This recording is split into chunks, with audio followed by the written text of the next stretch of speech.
If you've been getting up 3, 4, 5 times a night just to use the bathroom, if your doctor mentioned the words creatinine or GFR at your last checkup and you nodded along but had no idea what it really meant, or if you've noticed your urine looking foamy, bubbly, like there's dish soap in the toilet bowl, folks, I need you to stop scrolling right now because this next half hour could genuinely change how you eat for the rest of your life. Here's the problem. Your kidneys are 2 fist-sized organs working around the clock, filtering about 50 gallons of blood every single day, and most of us don't think about them until something goes wrong. And here's the scary part. The National Kidney Foundation says more than 1 in 7 American adults has some form of chronic kidney disease. And here's the kicker. Most of them don't even know it yet. No pain, no warning signs. Just quietly rising creatinine numbers on a lab report while you feel completely fine. Now here's the fear part, and I'm not saying this to scare you for no reason. I'm saying it because knowledge is power. When creatinine builds up in your blood, it usually means your kidneys aren't filtering waste the way they should. Left unchecked, that can spiral into more fatigue, swelling in your ankles, high blood pressure that won't budge, and for some folks, eventually, dialysis. That's the reality.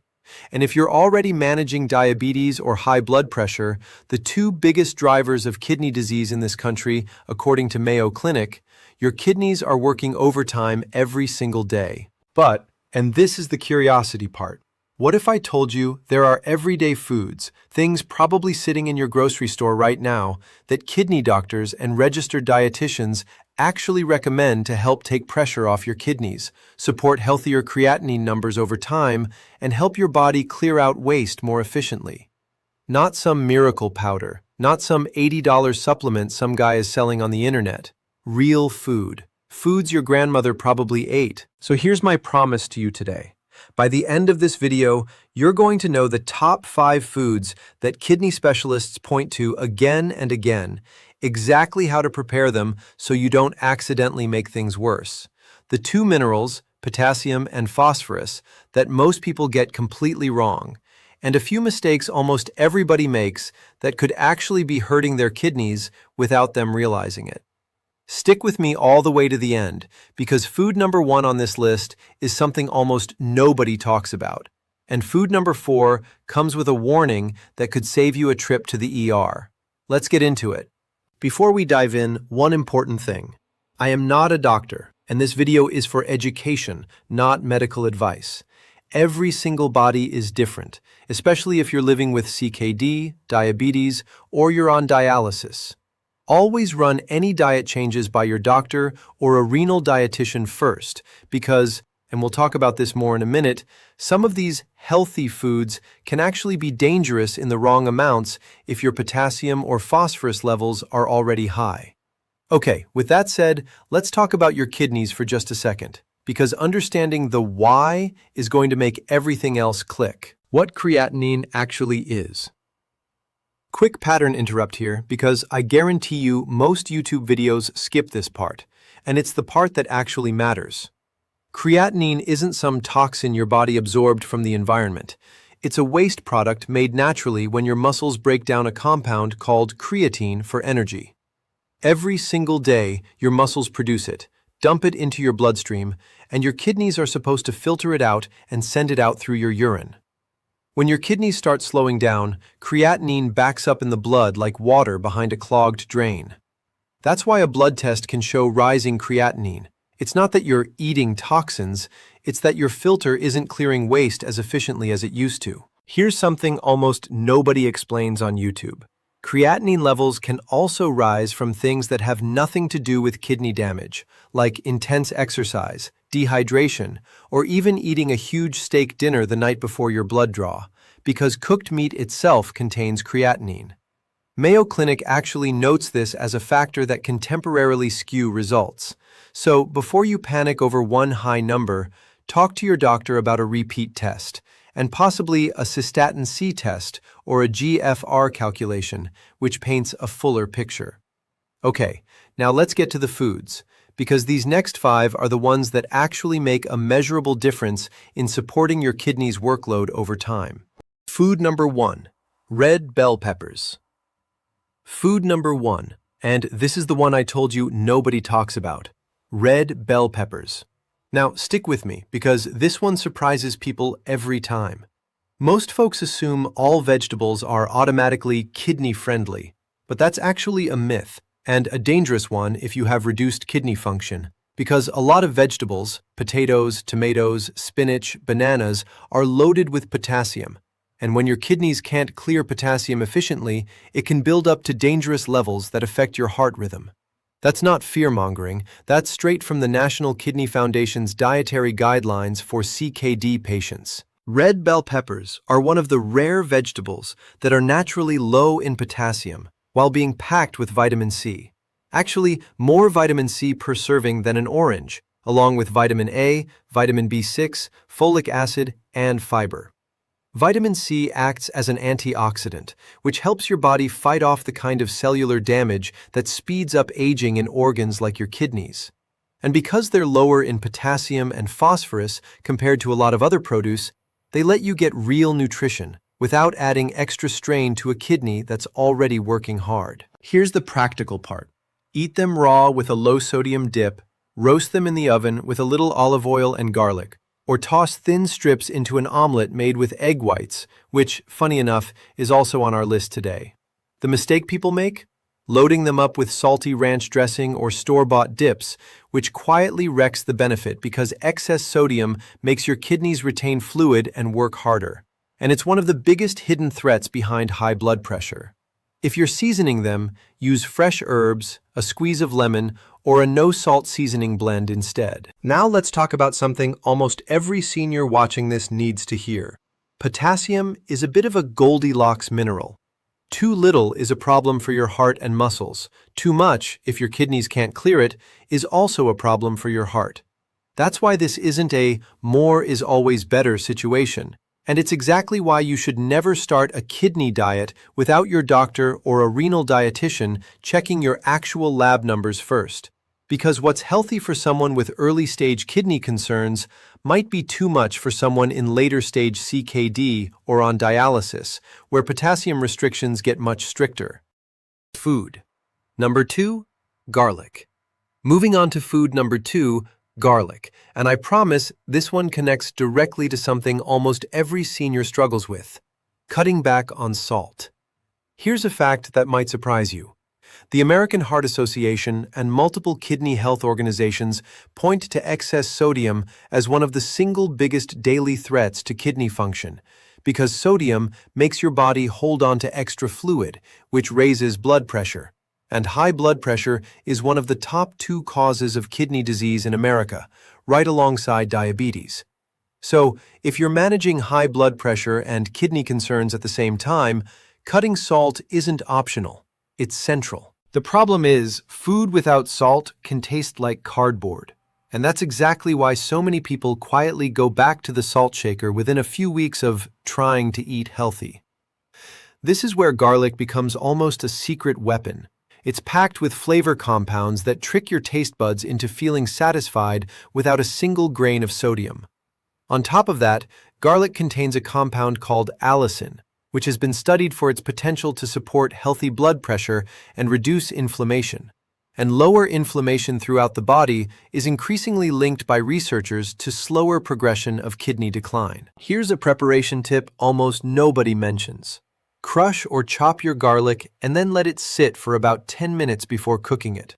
This little pause actually allows the allicin-forming enzyme reaction to fully activate before heat destroys some of it, so you get more of the beneficial compound into your food. Add it to soups, roasted vegetables, marinades, or that red bell pepper dish we just talked about. The mistake to avoid? Garlic salt. It sounds harmless. It sounds like it's basically the same thing, but garlic salt is loaded with sodium and defeats the entire purpose. Stick with fresh garlic cloves or pure garlic powder. Check the label. No added salt. Quick pattern interrupt. I want you to picture your kidneys like a coffee filter that's been used a few too many times.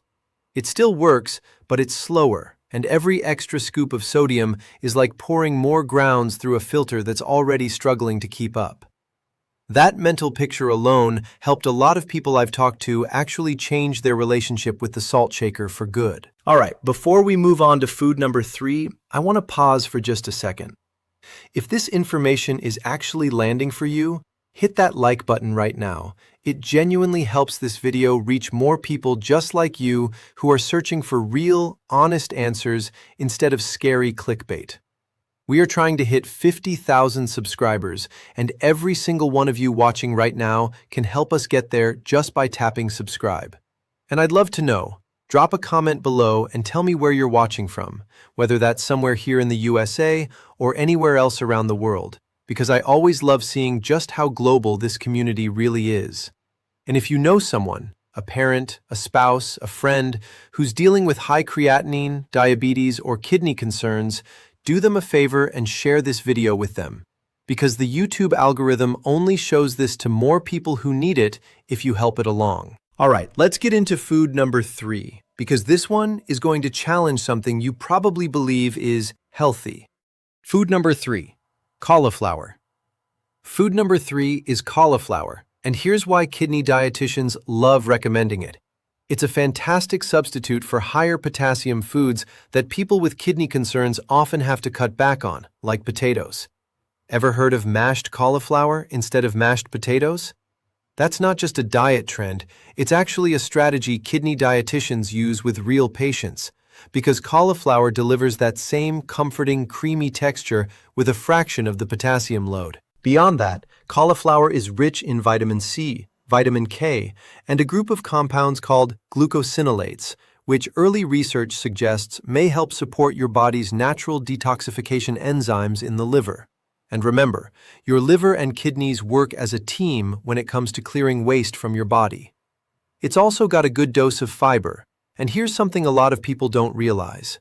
Fiber plays an underrated role in kidney health because it helps your gut clear out waste products through digestion, instead of everything being pushed entirely onto your kidneys to filter from the blood.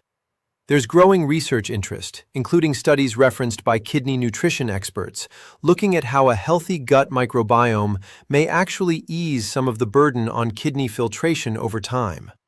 That's a fairly new insight that hasn't made it into most mainstream kidney videos yet. For preparation, steam it, roast it with a little olive oil and black pepper, or rice it in a food processor and use it as a base for a stir-fry. The mistake to watch for? Cauliflower is technically a moderate potassium vegetable, not a zero potassium one, so portion size still matters, especially for anyone in later stage CKD. A half cup to 1 cup serving is usually the sweet spot that dietitians recommend, but again, please confirm your personal limits with your renal dietitian, because moderate for one person's lab numbers could be too much for someone else's. Food number 4, cranberries and berries. Food number 4, and this is the one I told you comes with a warning, so pay close attention. Cranberries, blueberries, and strawberries. These berries are some of the lowest potassium fruits you can eat, and they are absolutely loaded with antioxidants, particularly a group called polyphenols, which help fight the kind of oxidative stress that Mayo Clinic and kidney researchers have linked to faster kidney decline over time. Cranberries specifically have been studied for supporting urinary tract health, which matters a lot for seniors because recurring urinary tract infections can put extra strain on your kidneys if they're left untreated or become chronic. Here's the warning part I promised you. Cranberry juice, the sugary, bottled kind from the grocery store shelf, is not the same thing as eating actual cranberries. Most bottled cranberry juice cocktails are loaded with added sugar, and if you're managing diabetes, which, remember, is one of the top 2 causes of kidney disease, that added sugar spikes your blood glucose, and chronically high blood sugar is one of the most damaging things you can do to the tiny blood vessels inside your kidneys over time.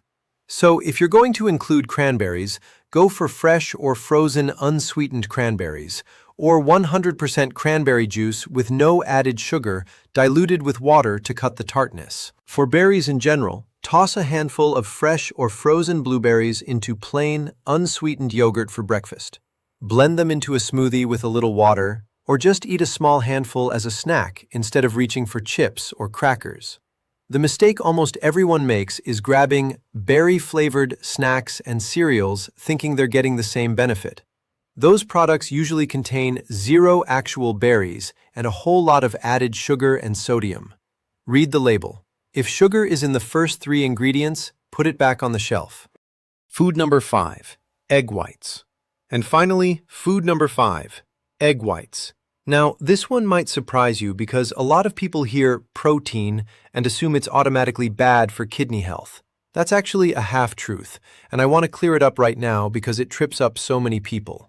Protein itself isn't the enemy. Your body genuinely needs it for muscle strength, wound healing, and immune function, especially as we get older and naturally start losing muscle mass, a process doctors call sarcopenia.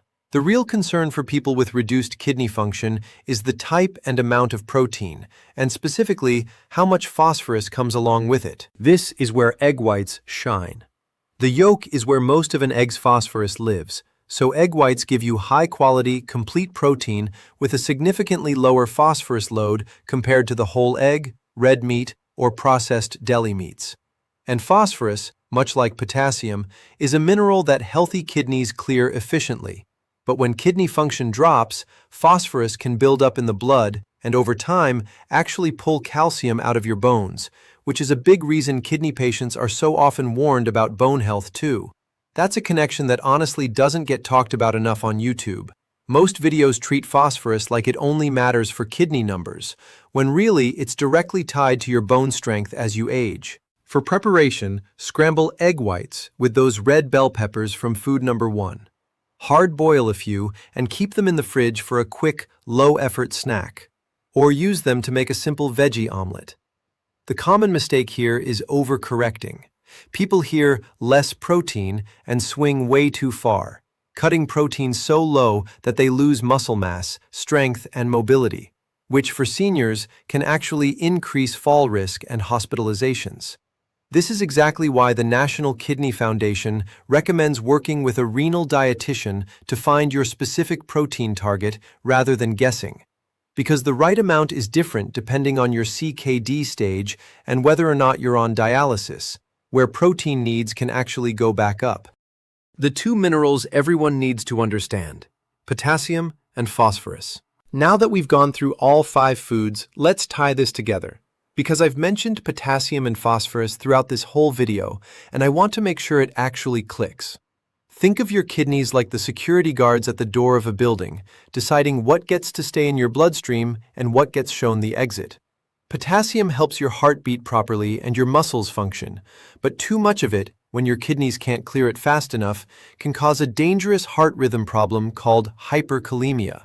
Symptoms can include muscle weakness, tingling, or an irregular heartbeat, and in severe cases, it can become a medical emergency. Phosphorus, similarly, is needed for healthy bones and energy, but excess phosphorus that isn't cleared properly can weaken your bones over time and contribute to hardening of your blood vessels, which is a connection between kidney health and heart health that a lot of people never even hear about. Here's the part that matters most for you watching this today. These mineral limits are not one size fits all. Someone in the earlier stages of kidney concern might not need heavy restriction at all, while someone further along, or someone on dialysis, might need to track their potassium and phosphorus intake carefully every single day. That's exactly why this video is meant to inform you, not replace your lab work, your nephrologist, or your renal dietitian. Foods that are wonderful for one person's kidney numbers could be genuinely risky for someone else's. And the only way to know where you personally stand is a conversation with your care team and your actual blood work. Bonus insight. What about hydration and flushing your kidneys? Quick pattern interrupt, because I know a lot of you clicked on this video hoping to hear about flushing toxins fast. So let's set the record straight, because I promised no exaggeration and no miracle cure talk. Your kidneys aren't like a clogged drain that you can just blast clean with a gallon of water. For most healthy adults, staying well hydrated genuinely does help your kidneys do their job efficiently, because water helps carry waste products like creatinine out through your urine.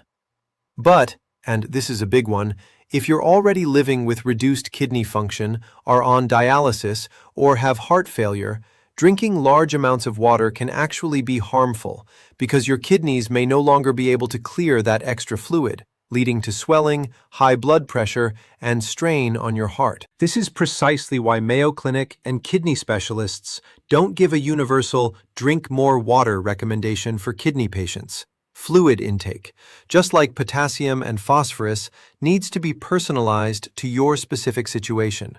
Common mistakes seniors make.